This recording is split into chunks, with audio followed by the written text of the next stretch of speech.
You're real famous now after that article. Yeah. Father Nicholas had a strange response to that. He said, we have damage control. I personally think there's not really damage control. I mean, I don't agree with everything said in the article, but clearly she wasn't advancing a negative agenda. I don't think she said everything. She got some things wrong, but I don't think she had any animus.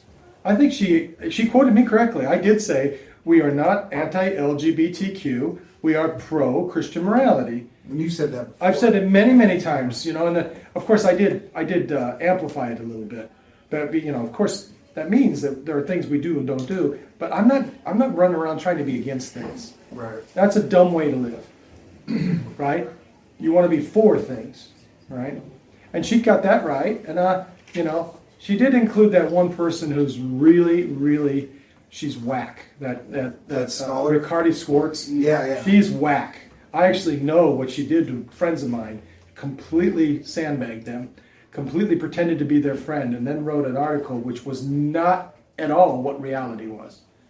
I know everybody at that monastery. There are no Nazis in that monastery. They're apolitical. Everything else, she labeled them as Nazis, because it's like if you're a young white male, you must be a Nazi. In the article, it was about something about the church being misogynistic or something. That was kind of. Oh yeah, if you're a white male, you're misogynistic for sure. Yeah. There are people who literally that's what they believe. With ring the bell, salivate, they believe that. Of course, that's stupid. There's misogynistic white males. There's misogynistic purple males. And there's also the most. I would say probably most males are just regular guys, not really misogynistic, not super virtuous, but not super unvirtuous, like regular population, right? Yeah. But I'm going to take the article and I'm going to actually do a video. I'm not going to throw her under the bus because she was very nice to me, but I'm just going to say, well, I think she did a good job, but there's these things here, blah, blah.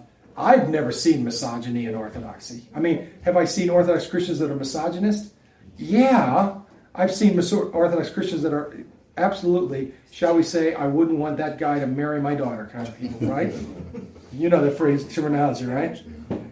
I've seen bad people, but as a culture, no. I do not see a misogynist culture. I don't see a Nazi culture. I don't see a right-wing culture. I don't see a Trump culture. I don't see any of the things that we get labeled. I don't see any of that culture. Are there people who are, fanatical for Trump, fanatical for Nazi? I'm sure there are. You get 1,000 Orthodox Christians in a room, somebody's going to be a Nazi, right? You got 1,000 people. Somebody's not going to be doing the right thing, right? That's just demographics, But I liked it. How many read the article? It's pretty interesting, actually. It's pretty interesting. I was pleased that she didn't misquote me. I wasn't aware, but where's the article? It's from the Guardian. It's on Yahoo. It's on Yahoo News now. Okay, I didn't You know. go to Yahoo Telegraph. I saw it on Telegraph. It's the Telegraph. It's called the Telegraph. The Telegraph. It's a British newspaper. She's a correspondent that is British, and she lives in. Well, she's working in New York, and so she asked me. I interviewed me, and I was pleased. I was pleased that I wasn't misquoted, and I don't like the idea that we associate being Orthodox with masculinity. I think we should. That's a weird thing.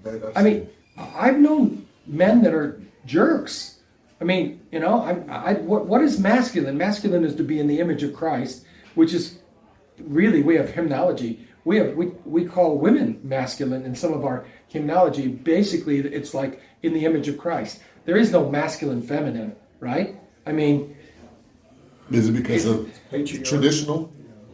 Well, I think they kind of use it that way, but they're contrasting it to Protestants. So it comes called traditional religion. They can correlate that to masculinity. I think so. Yeah, I think so. I'll tell you, if you go to a women's monastery, they are tough as nails. They are tough people. Now they're hospitable, they're sweet, they're kind. They'll make you coffee. But they are tough people. They work hard. They pray long hours. They're tough people. They're not babies. They're not snowflakes. Same thing with male monasteries. I don't see a difference. It's not like masculine versus feminine. It is Orthodox. So that's what I would say in my refutation. We're not masculine. What does that mean? But what's wrong with masculinity? I like to be masculine because I'm a boy, Yeah. right? But I mean, the idea though that that somehow Orthodoxy is more masculine.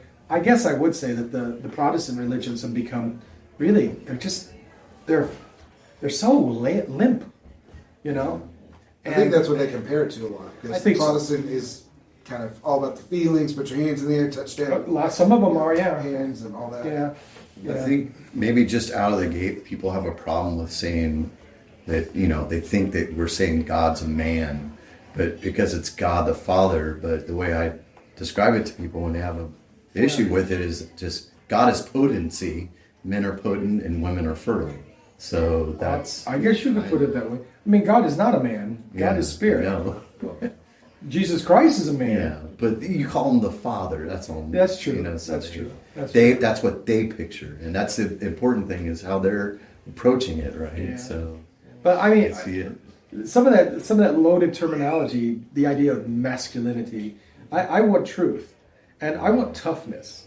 And I've been to women's monasteries. They're tough. Oh yeah. There's nothing untough about women monastics. No. There's nothing untough about an Orthodox Christian woman who really lives the faith. They're tough people. They do prostrations. They struggle. They work. They don't cry about stuff. They are tough. And so same thing with men who are doing that. But I would say the average man and average woman is not tough. Right? In our society. I saw a thing that like your average male college student has the grip strength of a 30-year-old female. Oh yeah. And the female grip strength has gone up. Probably. They're just Yeah. they're talking about how testosterone is just. The grip strength of a 30-year-old female. I mean, come on, man. I mean, they don't handle stuff. They don't like swing axes. They don't like do stuff. They just use their thumbs Yeah. and the joystick. I mean, Yeah. I don't understand that. I mean, I was always having something heavy in my hand when I was a kid. Axes and Climbing trees. and hammers and hatchets and everything, right? I can't imagine not. I don't think I have the grip strength of a 30. No vitamin D. We're inside all the I got time. vitamin D from being outside. Yeah, That's true. Okay, let's get this started. We're gonna have to shut the door, hopefully. Let's do this. Oh, it is. It's running right now. Yeah. Okay, as long as it's running. And I was in good shape. Doesn't make me look fat. Okay. I don't want to look fat. Oh,